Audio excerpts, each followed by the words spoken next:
Welcome back to the Engineers Fam. This is Dr. Rob. And BioMan. And today we're just going to talk about career paths, dentistry, bioengineering, and if you want to get into both.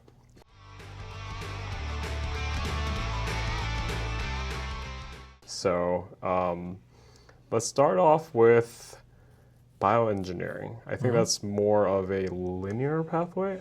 I guess dentistry too, but like bioengineering. Let's get started. So since BioMan, you had an extended career in bioengineering, can you just give our tooth engineers fan a rundown of how you get into bioengineering? Well, first you got to get into college. Cool. And then, SATs. yeah, there's an engineering school in a lot of accredited U.S. universities that you can study bioengineering in. It's a relatively, I would still call it nascent and young field. When I started my research career at GW, George Washington, bioengineering didn't actually exist as a major at our school. And it wasn't until a year after I started researching that biomedical engineering was introduced, which that's also a pretty like nuanced and silly topic, biomedical engineering versus bioengineering, but there are subtle differences, but we won't get there. I guess, what was your question again? No, well, it's just we want to introduce to our tooth engineers fam, like if you're interested in the concept of regeneration, especially related to dentistry, it's like how do we get into it? But like we're starting with a little bit broader. So like to get into bioengineering, like what are I guess the ways to go about getting into the bioengineering field? Yeah, I think there's a lot of great classes in the bioengineering curriculum, but I find, especially as bioengineering is becoming a bit more established than when I started, bioengineering can really be learned in research labs at your university. So it is one thing to have the major, take the courses, take electives. Bioengineering is highly interdisciplinary, so that can kind of also be a double-edged sword because while bioengineering has all these great classes you can learn a lot of knowledge in, it also doesn't really touch on fundamentals that things like the physical sciences do. So when you do enter in the bioengineering space, it's important if you want to get into the field of regeneration to take the classes to understand kind of these fundamentals of translational research, but also don't forget the importance of taking like fundamentals in the physical sciences and your maths and everything. There's a lot of bioengineering curriculum, while they do sort of promote the need to take classes from like higher level math, higher level physics, the curriculum by itself is very much more of a applied science as opposed to a theoretical science where you can develop skills that are a bit more versatile. Bioengineering does have kind of this like limitation in that they kind of teach there's a lot of topics in it, but these topics, they're very niche. So bioengineering, you can be into optics, you can get into regeneration, you can get into what other subfields of like bioengineering, like biomechanics, Like nanoparticle work, drug delivery, like stem cells, like biology, but the computational, and those are all like great things you can get into. And obviously, there's courses like tissue engineering, stem cells, and a lot of bioengineering curriculums. But just make sure that when you do learn kind of these fundamentals, that entering in a space of bioengineering, you still have to kind of have the mindset of an engineer, which means taking those necessary like math and physics courses. Now I know a lot of pre-meds that want to say like translate from bioengineering to dentistry might get a little icked by that, which we'll talk about in a second, we can debate about. But bioengineering as an undergrad, I think at the end of the day, does require some foundation of physics, hard science, biology that should be taken a little bit outside of the bioengineering department. But you can kind of debate me on that as to how important that is for, dental bioengineers. But I would still think, personally speaking, if you want to be an engineer and go into dental school, especially a bioengineer, taking those like hard sciences will be very necessary.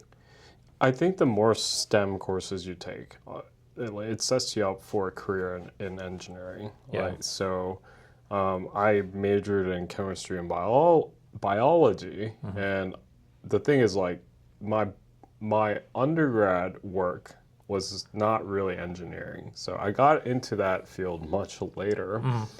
But so it is my opinion that if you are really interested in engineering and in innovation, you starting early sets you up really well. Yeah.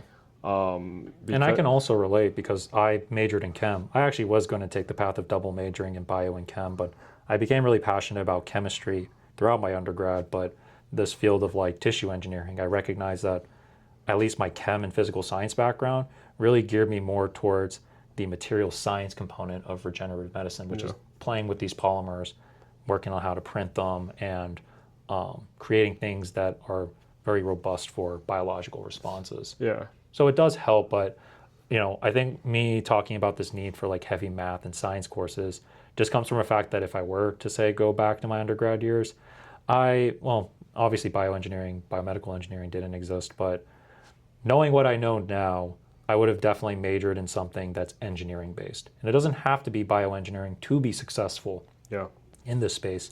I mean, we have a lot of people that do regenerative medicine and tissue engineering research that major in mechanical, electrical, even comp sci people that are really good at knowing how to create innovative solutions in this field. So it goes beyond just like, I guess my whole like soapbox here is like, just because bioengineering is like the main field that contains kind of curriculum in tissue engineering, you don't need to do that as a major to be successful in this space. Yeah, because I got into it later, and I think if you take math up to DiffEq, differential equations, and linear algebra, I think that's past Calc 3. Yeah. So like, just to give our tooth engineers audience context, but I hated Calc 3. It's just like, that's the level of math that is required as a baseline to really start digesting what you learn in grad school bioengineering. So the thing is, like, the more you do, the more prepared you are for really engineering and innovating. But it's not impossible to get into it later. It's just all about willpower. And then I think you and I kind of did it later. And I mean, you did it for 11 years after. 12 years in May. I'm starting to get the gray hairs here, man. Yeah. But like, the thing is, like, you were in this bioengineering field, like, for over a decade. Yeah, even before that was called bioengineering. I could be that old soul. Yeah. Like, I knew this field before it was even named a field. But you need a few more gray hairs for that. Yeah, I'm not that old, but like, I can sort of boast how old I am with that. But I mean, who cares? No, but like, the thing is, like, it's good to start early, but it's not impossible to get into it later. Absolutely. But the thing is, when you're considering dental school, I think the requirements of STEM courses is much less than bioengineering. Absolutely. I think dentistry, you only need 2 semesters of biology, gen chem, 2 semesters, orgo 2 semesters, biochem 1 semester. Physics, I think maybe is 1. And you have to take like the math-based one, which is and then math is up to Calc 3. So really, for like, pre-dent? Yeah. Really? Oh wow. They make you guys do math. I think because pre-med actually no. I think it's just the first 2 semesters. Yeah, that makes more sense. Yeah, I don't think you have to do up to Calc 3. But like, the point is, it's like you cover much less STEM when you're getting into dental school. Just so I think getting into dental school is a whole different endeavor compared to what you're doing for bioengineering programs. Like grad school requires, like, they're very heavily considering students that have a strong research background too as an extracurricular. Nothing else really matters after that. Maybe leadership, but the thing is, like, dentistry, you have to get into shadowing, community service, extracurricular activities like club activities. Like, they look for a diverse candidate. And I think with time, bioengineering is doing the same. again, because, I mean, pre-dental is a lot more well-established than bioengineering, but I am noticing that the curriculums of bioengineering are emphasizing more real-world application in the classroom as opposed to just taking courses, which, again, there's sort of a double-edged sword to this because, at least with the conversations I've heard in the bioengineering space, it's like, it's too breadthy. There's not enough depth in technical things that allow people to prepare for jobs, outside of R&D. There's a lot of people in bioengineering, they want to be entrepreneurs, they might want to go to medical school. And this will kind of go to this point that I have in that the degree doesn't make you who you are, it's what you do with it and what you do during your time in college. Now, credentialing is important. Getting a bioengineering degree is relatively difficult as you need math or STEM courses. You're going to have to do a lot of senior design projects. So your plate's going to be very full doing a bioengineering degree. But, I've also mentored a lot of students in this major, even though I was a chem major undergrad. And the thing that I tell them is in all this kind of breadthy stuff that you learn, to make sure you build an identity to who you are and what you want out of this degree. So if you're really thinking about like our space, which is sort of like innovating in dentistry with bioengineering, make an emphasis in the bioengineering curriculum you're creating for yourself in college to focus on electives that look at things like tissue engineering and stem cells, so that the story you build to say if you want to go to dental school or if you want to go and innovate in this space can tell that for jobs in this space. And that's, I think, just with everything. It's like, especially now with the amount of courses, curriculums, majors that are available, it's like there's a lot more information we learn in universities than when we went to college. But I think really the important thing that students need to look at when it comes to building their purpose and path is to, just like reduce the noise in your head. Yeah. The thing is, though, I think there's a little more. I hate how I'm framing this, but I feel like it's a little more merit-based when it comes to bioengineering. Oh, for sure. Like professional, like grad schools. Oh, for sure. Yeah. As for like going to dental school, med school, it's kind of like you need the good grades. It's gamified, Oh, absolutely. It's like you basically check off. Did you do community service? Did you do volunteering? And it's only getting worse because more people are applying. Yeah, so the thing is, it's like I think the objectives are different, and then the thing is, people going into these fields don't really go into the depth needed to do R&D work. Agreed. Right, when you do that. So well, that's why I bring up the point that it's like, yes, you have this like full course load of different classes and different projects, but really for those that want to be competitive in the R&D space in bioengineering, you have to add research experience within university to build that story and identity for you in this space. Otherwise, a lot more and more people are entering bioengineering and a lot more people are taking the same courses as everyone else. So, I mean, we just talk sort of as entrepreneurs and finishing grad school and dental school, but for people in bioengineering that may not want to enter this space, what becomes super important, like this is just sort of more philosophical than it is like our space, it's knowing who you are and what you want within a field or a curriculum that has a lot to offer. And making sure that while you learn a lot, you also need to focus on what it is that you like and stick with it thick and thin. And that's for anything, honestly, when it comes to identity building, job building, building a business. It starts at the university. So to answer maybe your few of your questions of can you do both? I think you're the best person to answer that, actually. You're nuts. Speaking from a place where I've done both in my career, I think it is a long journey. It can be done, but so like just from the timeline perspective, undergrad 4 years, dental school 4 years, and then PhD about 5 years.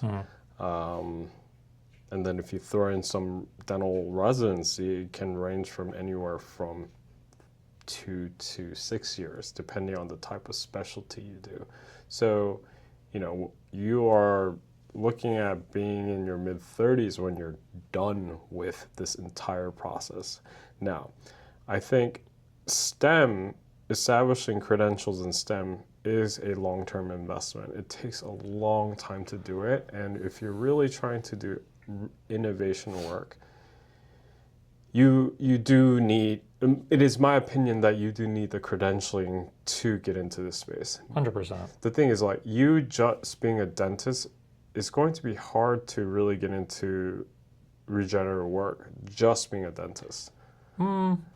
Like, the thing is, like, I think there's yes and no. I think part of it is the credentialing side. If you do want to enter the space of regenerative medicine, you have an uphill battle because there are engineers that know how to build things better than dentists.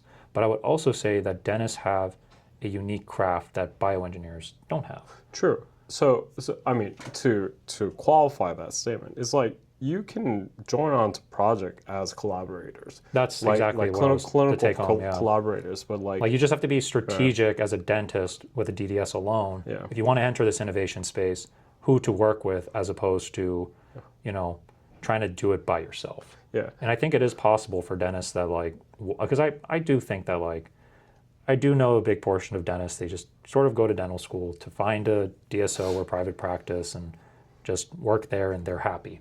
And that's, I think, the majority of them still. which is not a bad career, but I'm talking about if you really want to do dental innovation, especially in the regenerative space, STEM space, like You're going to have to think outside the box Yeah, when also- you're doing your curriculum, for sure. Also, I speak from the side of if you're trying to pursue grant funding, Oh, yeah. right? That's, The thing is, there is such a huge amount of capital investment that goes into like developing like products from scratch. Like the amount of research work that you'll need to get done, regulatory work, it's just like hundreds of thousands of dollars at least will go into this. And one of the best ways to go about this is non-dilutive funding, probably through the government. And the thing is, like, if you are the principal investigator on a project, these people want to see if you have proper credentialing or not. And the thing is, like, if you're just a dentist, I feel like it's going to be very hard, unless you get a collaborator that's a bioengineer that's in this space to do the project with you, then you're co-investigators on the project. Like it's very hard to spearhead a big innovative project by yourself. 100%.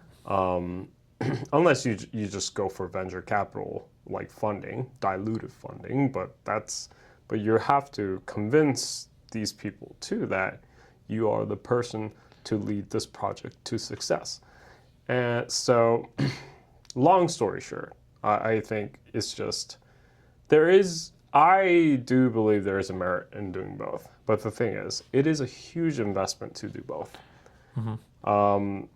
Both are very intense career paths in itself. And I think also like the dental, I mean, just student loan issue in this country is ridiculous. For sure. So, And it's only getting worse from here. yeah, so I mean, that complicates the picture. So scholarships, huge. If you really want to do this like dual career path, like you got to be smart about it. Smart, know why you're doing it, and mentally prepared. Yeah. And like you're spending, your golden years, your 20s and early 30s in school. Yeah. And that's, I mean, for me, it was like my entire golden years was, 12 years. My whole 20s was in a lab. But the thing is, like, it spoke to you. It spoke did. to And me. that was the thing. It was again, because I had this passion for what I was doing, not necessarily the want to have a PhD behind my name. Yeah. I make this funny joke that like if tissue engineering were like a culinary craft and Gordon Ramsay was my mentor, I would not be doing a PhD. PhD also means physical head damage. That's right. Yeah, there's collateral to getting a PhD. Yeah, That, I wish I sometimes didn't have to go this route for it. But I mean, I enjoyed it nonetheless, and it's nice to have a PhD beside my name. But nonetheless, really, the motivation. That shouldn't be your motivation. The degree shouldn't be Absolutely the motivation. It's nice to have it, but it's not something that like, It's not the reason we do it. No, it's to make sure that we can advance new technologies and bring it to, like, from benchtop to bedside. Yeah. And that's the motivation. But And if you really think about like what's like, let's take out PhD in bioengineering for a second. What is a PhD by itself? It's creating new knowledge where nobody else has explored. So it's not that the PhD by itself has like greater merit than any other graduate degree. It just has this like definition behind it that asks a person that pursues it whether or not they want to be completely by themselves and defend something that nobody else in the world has done. That's really the core of what it is. And yeah, we've sort of industrialized it a little bit in the bioengineering space by like continuing on PI's grant initiatives. But at the end of the day, it's really you as the PhD student in the space that's like, how do we make this work? Yep. And that's sort of, we talk about credentialing and the ability to write grants with a PhD, but you as an individual entering the bioengineering space, whether you want to pursue a PhD or industry work after undergrad, you got to ask yourself is like, do you have the temperament and need and want for the rest of your life to pursue that topic that you did your PhD in?